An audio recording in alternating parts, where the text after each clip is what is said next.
I'll skip through some of this energy transition discussion here. One thing is, not a lot has changed in terms of our scenarios here, right? Our thinking continues to be the same in terms of the broader energy mix.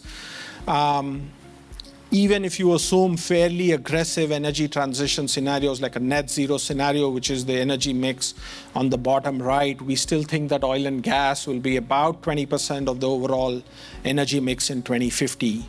If you think that we are not quite going to get there, it's going to be more of a rapid energy transition, which is the box on the bottom left. Oil and gas will be about 33% of the energy mix. That's down relative from about 60% or so today, right? So,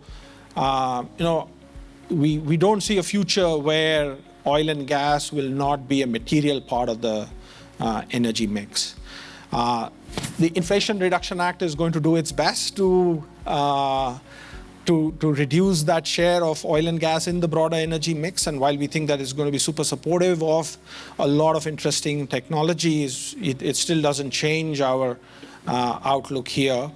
But there's a pretty big chunk of money that's going to flow into clean energy technologies. A lot of this is going to happen in the form of tax credits that the renewable power technologies already enjoy, whether it's the production tax credit or the investment tax credit.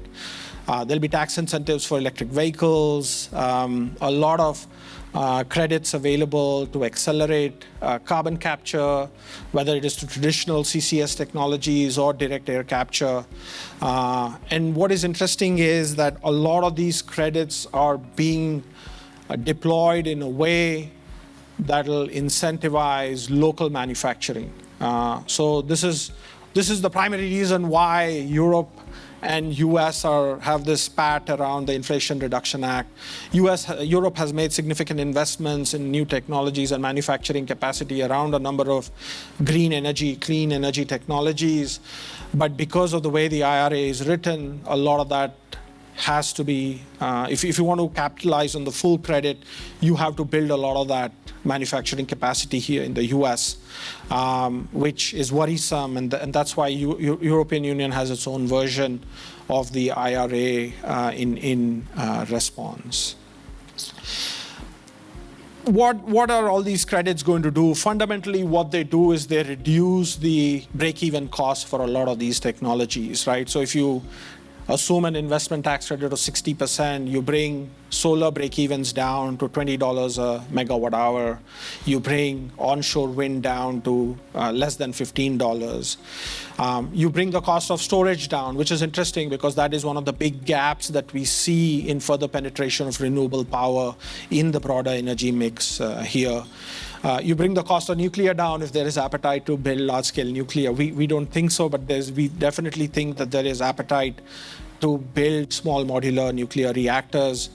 My colleague here, Manuel Diaz, just did a great piece of work there, so talk to him if you want to learn more about small modular nuclear reactors. EVs, the big story is the tax credit. So if you want to go buy a Tesla today, you get a nice check from the government. Of course, Tesla's raised their prices, but you still get a check from the government. What that has really done is it has reduced the price premium, right? The chart on the left is essentially the additional premium that you pay for an electric vehicle. At current cost reduction costs, that premium would have disappeared in 2030, but with the full incentive, that premium disappears today, right? So that essentially enables greater penetration. But one thing to keep in mind is that even without that premium, electric vehicle sales have been doing very well. If you look at 2022, electric vehicle sales were about 6%.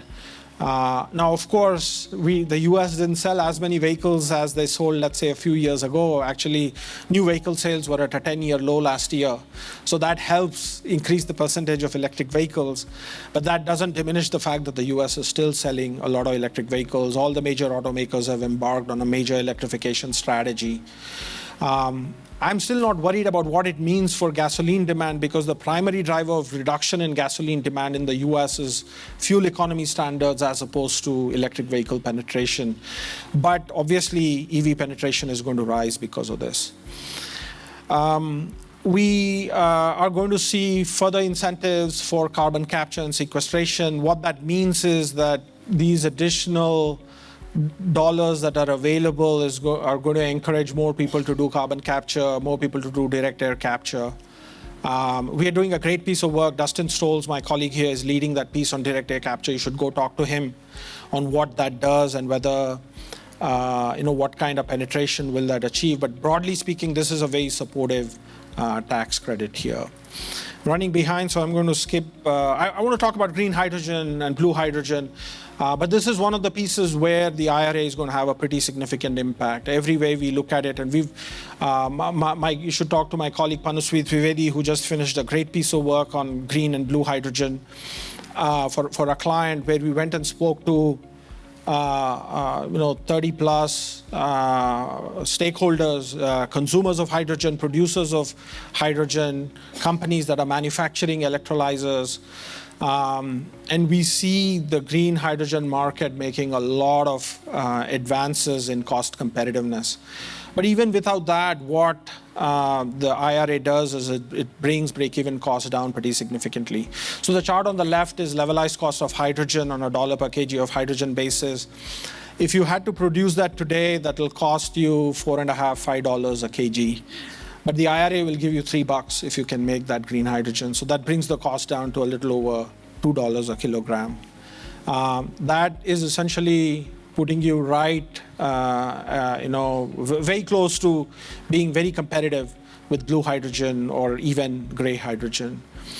But electrolyzer costs are declining rapidly. So if you fast forward to the chart on the middle, 3 years down, 2025, we think that with the cost reductions in electrolyzers, we're going to see essentially green hydrogen potentially becoming a third of the price of where gray hydrogen today is.